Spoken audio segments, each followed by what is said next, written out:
I testili još jedan klip, danas ćemo pokazati kako da napravite kuticu za CD diskom. Znači, vidite, sad što će mi trebati jeste jedan papir kao što piše. Znači, stavit ćete CD u sredini, ne mora to da bude baš prava sredina, ali da, što bolje to. I stavite do jedne polovine, ovako. To ćete raditi isto sa drugom.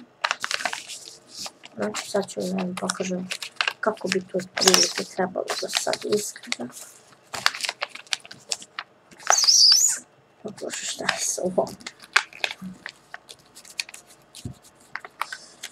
O, ljudi, kako me nervira. Znači, to bi tako trebalo nešto izgleda.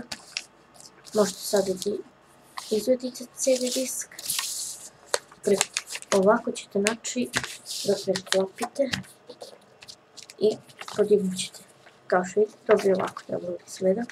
Onda ćete da ovo savijete, ovako. Znači, tako ćete to da savijete.